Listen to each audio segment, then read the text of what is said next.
Good morning, students. We are discussing about equilibrium, and in previous lecture we have discussed two very important diagrams or graph. First one that is between concentration and time, and the second one that was between rate and the time. So with the increase of time, what happen, we take a reactant and reactant is changed to product. But in case of reversible reaction, what happen in a time interval when the concentration of reactant change to product, in same time interval concentration of product is also changed to reactant. It means कि जब कोई reaction start होती है तो जो reactant की concentration होती है वो स्टार्टिंग में क्या है, मैक्सिमम होती है ना। ये उसके बाद धीरे धीरे जैसे रिएक्शन होती है तो उसकी कंसंट्रेशन क्या है, कम होती जाती है। क्यों होती जाती है? क्योंकि वो किस में चेंज हो जाती है, प्रोडक्ट में। और एक टाइम ऐसा आता है कि उस टाइम के बाद उसकी जो कंसंट्रेशन है वो फिक्स हो जाती है ना। देखिए ये जो पॉइंट है ये फिक्स वाला पॉइंट है, इससे नीचे नहीं होगी, इससे ज़्यादा नहीं होगी। किस टाइम पर? इस वाले टाइम पर। ऐसे ही प्रोडक्ट की जो कंसंट्रेशन है वो शुरुआत में मिनिमम होती है, क्योंकि शुरुआत में जब रिएक्शन नहीं होती, जब टाइम हमारा जीरो होता है। क्या बोला मैंने? टाइम जीरो होता है। जब रिएक्शन नहीं होती है तो उस टाइम पर क्या होती है कि रिएक्शन हमारी स्लोली चलती है ना। तो प्रोडक्ट की कंसंट्रेशन कम होती है, फिर धीरे धीरे ये प्रोडक्ट की कंसंट्रेशन इंक्रीज़ होती है, और फाइनली जो कंसंट्रेशन है वो बहुत ज़्यादा इंक्रीज़ हो जाती है ना। लेकिन एक पॉइंट ऐसा आता है अगेन सेम टाइम टी पर, देखिए यहाँ पर इसी टाइम पर, कि उसकी जो कंसंट्रेशन है वो फिक्स हो जाती है। उस कंसंट्रेशन को हम क्या बोलते हैं, या उस टाइम को हम क्या बोलते हैं?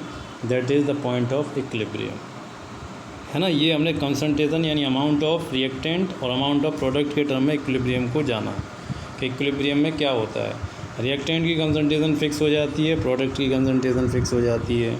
अब रेट की बात करेंगे तो रेट क्या है? देखिए शुरुआत में जो हमारा रिएक्टेंट होता है ना, वो तेज़ी के साथ क्या करता है, रिएक्शन स्टार्ट होती है ना, तो वो इंक्रीज़ होती है। देखिए ये रिएक्शन है हमारी, ये कौन सी है? फॉरवर्ड। रिएक्टेंट टू प्रोडक्ट में ये क्या हो रही है? कम हो रही है। और ये क्या है? प्रोडक्ट टू रिएक्टेंट, ये क्या हो रही है? इंक्रीज़ हो रही है। देखिए एक बात समझ लीजिए, जो रेट है वो किस पर डिपेंड करती है? ये डिपेंड अपॉन अमाउंट। ये किस पर डिपेंड करेगी? अमाउंट पर। जितना अमाउंट ज़्यादा होगा उतनी हमारी रिएक्शन क्या होगी? फास्ट होगी।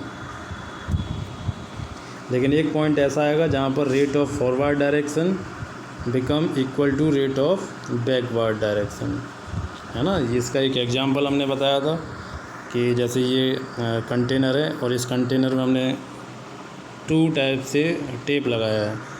एक हमने ऊपर से लगाया हुआ है और एक टेप हमने यहाँ से लगाया है।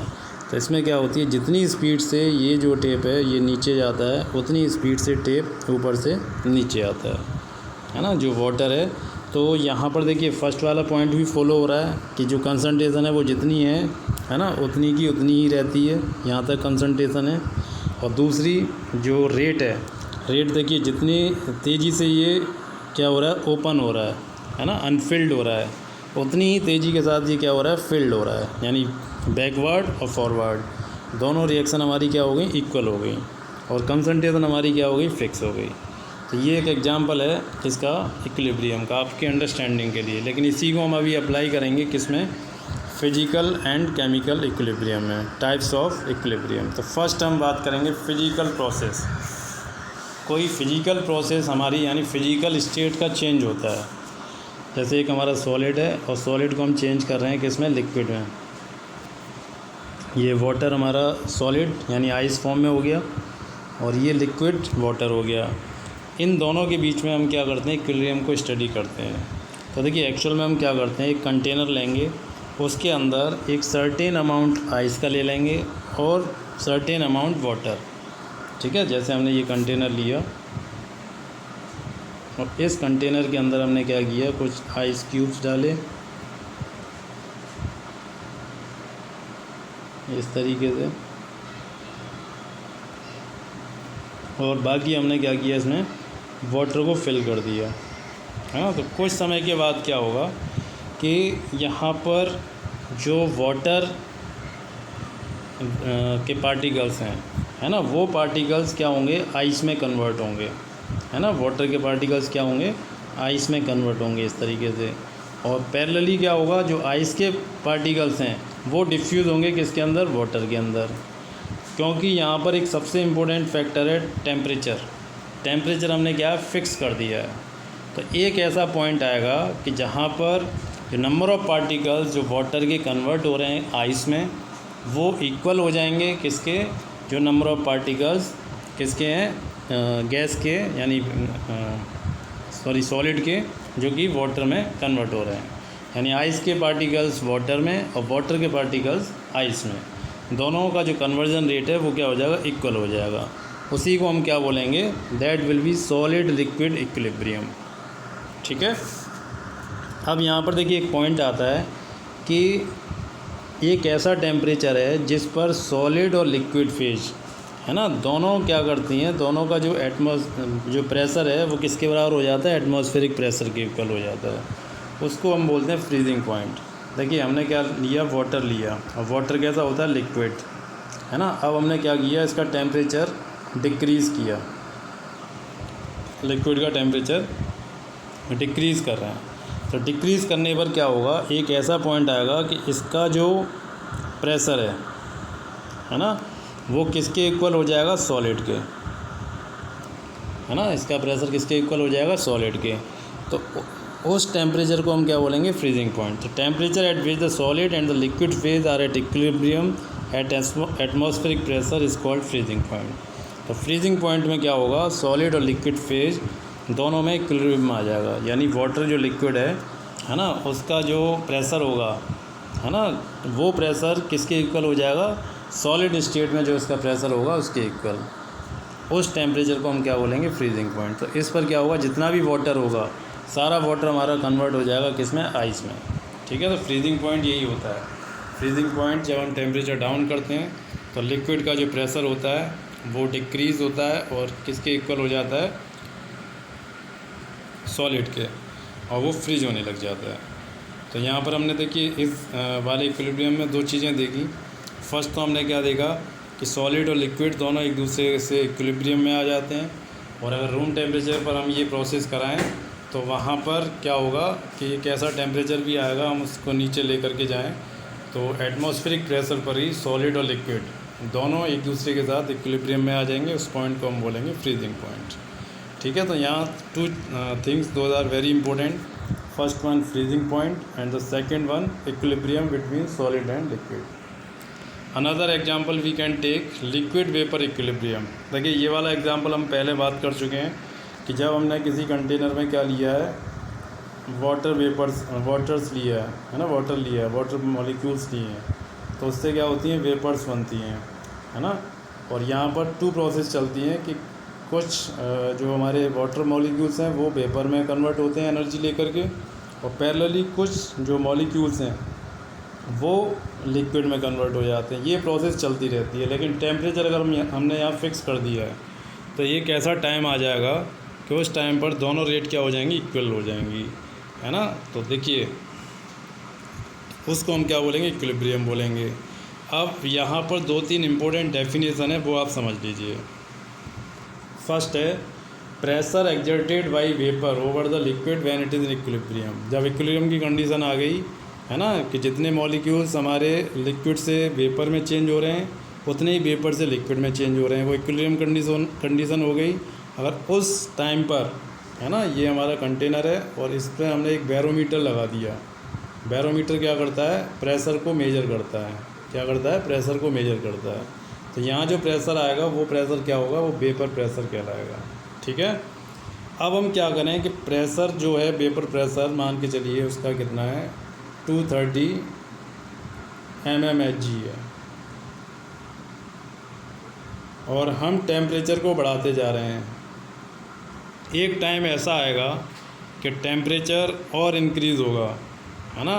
टेम्परेचर हमने इंक्रीज़ किया तो इसका प्रेशर भी क्या होगा, वेपर का इंक्रीज़ होगा, और वो वेपर प्रेशर कितना हो जाए 760 mmHg। ये क्या होता है हमारा, ये एटमॉस्फेरिक प्रेशर होता है। क्या होता है, एटमॉस्फेरिक प्रेशर, यानी वो टेम्परेचर जिस टेम्परेचर पर किसी लिक्विड का वेपर प्रेशर उसके एटमॉस्फेरिक प्रेशर के इक्वल हो जाए, उसको हम बोलते हैं बॉइलिंग पॉइंट। तो temperature at which the vapour pressure of liquid is equal to the atmospheric pressure. Atmospheric pressure कितना है 760 mm या 180 m, है ना। उसके इक्वल जब वेपर का प्रेशर हो जाएगा तो क्या होगा, वो लिक्विड बॉयल करने लग जाएगा, कोई भी पार्टिकल फिर लिक्विड स्टेट में एग्जिस्ट नहीं करेगा, जितना भी वाटर होगा वो सारा वेपर में कन्वर्ट हो जाएगा। ठीक है। अब देखिए, at the same temperature liquid which has higher vapour pressure, देखिए जिसका वेपर प्रेशर ज़्यादा होगा वो मोर वॉलेटाइल होगा, वो आसानी से बॉयल हो जाएगा, और जिसका वेपर प्रेशर कम होगा उसका बॉइलिंग पॉइंट लो होगा। Third one is solid vapour equilibrium. जैसे सब्लिमेशन हमारी प्रोसेस होती है, उसमें क्या है, सॉलिड से जनरली हमारे सब्सटेंस किस में आते हैं, लिक्विड में आते हैं, लेकिन हमने यहाँ क्या किया, सॉलिड से डायरेक्ट किस में ले आए, गैस में लेकर आ गए। सॉलिड से किस में आ गए, गैस में आ गए, है ना। ये हमारा सॉलिड है और इससे किस में आ गए, गैस वाली कंडीशन में आ गए। तो when we heat some iodine in a close vessel, देखिए कंडीशन इक्विलिब्रियम की क्या है, क्लोज वेसल, उसमें हम इसको हीट करेंगे। तो हीट करने पर ये क्या होगा, it filled with violet vapour. Violet vapour किसका होता है, आयोडीन जब गैसियस फॉर्म में होता है तो वॉयलेट कलर का, है ना, होता है। लेकिन धीरे धीरे क्या होता है, वो गैस से फिर कंडेंस होकर के सॉलिड स्टेट में आता है, और एक टाइम पर जो उसका कलर होता है वो लाइट ब्लू फिक्स हो जाता है। देखिए पहले इसका कोई कलर नहीं है, लेकिन जब हम उसको, है ना, रख रहे हैं क्लोज वेसल में, तो एक कुछ टाइम के बाद क्या इसमें कन्वर्ट हो जाएगा ब्लू कलर में, है ना। लेकिन प्रोसेस बैक में भी चल रही है, तो फाइनल जो हमारा सब्सटेंस बनेगा वो कैसा होगा, लाइट ब्लू। ठीक है। तो ये हमारा सॉलिड एंड वेपर इक्विलिब्रियम हो गया। अच्छा, ये तो हमारी स्टेट के इक्विलिब्रियम थे, जो फिजिकल की हम बात कर रहे थे। फिजिकल इक्विलिब्रियम में ही एक और कंडीशन आती है, that is equilibrium in solution. यानी सॉलिड को हमने कोई सॉल्यूट लिया, क्या लिया, सॉल्यूट। और सॉल्यूट कई टाइप के हो सकते हैं। सॉल्यूट हमारा लिक्विड भी हो सकता है, गैस भी हो सकता है, सॉलिड भी हो सकता है ना। अगर हमने कोई सॉलिड ले लिया और उसको किस में डाला, सॉल्यूशन में डाला, या कोई गैस ले लिया और उसको किस में डाला, सॉल्यूशन में डाला, तब भी हमारे क्या है, इक्विलिब्रियम फॉर्म होते हैं। अगर हम जैसे सॉलिड शुगर है उसको किस में डाल दें, सॉलिड में डाल दें, सॉलिड शुगर है उसको किस में डाल दें, सॉल्यूशन में डाल दें, तो वहाँ पर क्या होता है, एक हमारा, देखिए इसमें इस तरीके से आप समझिए, हमने एक 100 ml वाटर ले लिया और उसमें हमने कुछ शुगर ऐड की, है ना, और उसको हमने सेक कर दिया, तो वो क्या होगी, डिज़ोल्व हो जाएगी। उसके बाद हमने थोड़ी और उसमें शुगर ऐड कर दी, है ना, तो वो भी क्या हो जाएगी, डिज़ोल्व हो जाएगी। थोड़ी और डाली हमने तो वो भी डिज़ोल्व हो जाएगी। एक टाइम ऐसा आएगा कि वो फिर इसके अंदर डिज़ोल्व नहीं होगी। एक ऐसी कंडीशन आएगी कि उसके बाद वो इसमें डिज़ोल्व नहीं होगी। तो वहाँ पर क्या होगा, एक इक्विलिब्रियम बनेगा किसके बीच में, अनडिज़ोल्व्ड शुगर एंड डिज़ोल्व्ड शुगर। कुछ पार्टिकल्स डिज़ोल्व होंगे, कुछ जो डिज़ोल्व हो गए वो अनडिज़ोल्व होंगे, है ना। तो वो इक्विलिब्रियम बनता है सॉलिड एंड सॉल्यूशन के बीच में। इसके बारे में हम डिटेल में पढ़ेंगे, 12th में एक यूनिट है आपकी सॉल्यूशन। ठीक है। ऐसे ही गैस सॉल्यूशन है ना, गैस को हम सॉल्यूशन में डालते हैं तो वो डिज़ोल्व होती है। आप देखिए कि जो हमारा वाटर जैसे रिवर्स वगैरह होती हैं, है ना, तो उसके अंदर कुछ एनिमल होते हैं एक्वेटिक, है ना, जैसे फिश हो गई, है ना, तो वो कैसे सरवाइव करती है, उसके सर्वाइवल का रीज़न है वो वाटर में ही रहती है। तो वो वाटर से ही ऑक्सीजन को एब्जॉर्व करती है अपने गिल्स के थ्रू, है ना। उसके गिल्स होते हैं, वो वाटर को पहले सक करती है, उसमें से वाटर को बाहर निकाल देती है, और जो गिल्स पे होते हैं कुछ कैपिलरीज, वो ऑक्सीजन को एब्जॉर्व कर लेती हैं, है ना। तो वो कैसे होता है, वाटर के अंदर डिज़ोल्व्ड ऑक्सीजन होती है। ऐसे जो हम कोल्ड ड्रिंक पीते हैं उसके अंदर क्या CO2 गैस डिज़ोल्व रहती है ना। तो वो डिपेंड करता है किसके ऊपर, प्रेशर के ऊपर। जितना प्रेशर हाई होगा उतनी ही गैस सॉल्यूशन के अंदर ज़्यादा डिज़ोल्व होगी। तो आप देखना कभी पैकेजिंग जो होती है कोल्ड ड्रिंक्स की, है ना, वो पैकेजिंग जो इंडस्ट्री में कराते हैं तो वो हाई प्रेशर पर होती है। हाई प्रेशर पर कराने से क्या होता है कि वो उसके अंदर जब डिज़ोल्व हो जाती है ना, तो उसकी कंसंट्रेशन इंक्रीज़ हो जाती है। तो उससे जो उसका फ्लेवर है, करंट जो हम बोलते हैं, है ना, वो इंक्रीज़ हो जाता है CO2 की वजह से। ठीक है, तो ये डिपेंड करता है किस पर, प्रेशर पर। और इसके लिए एक लॉ भी दिया गया, that is Henry's law. Henry एक साइंटिस्ट थे, उन्होंने क्या बोला कि जितना अमाउंट डिज़ोल्व होगा वो प्रेशर पर डिपेंड करेगा। जितना प्रेशर हाई होगा उतनी ही गैस को हम सॉल्यूशन में ज़्यादा डिज़ोल्व कर सकते हैं। ठीक है, तो ये सारे हमारे फिजिकल इक्विलिब्रियम के बारे में हो गया। नेक्स्ट क्लास में हम केमिकल इक्विलिब्रियम के बारे में बात करेंगे, आप इसको स्टडी करिए। ठीक है।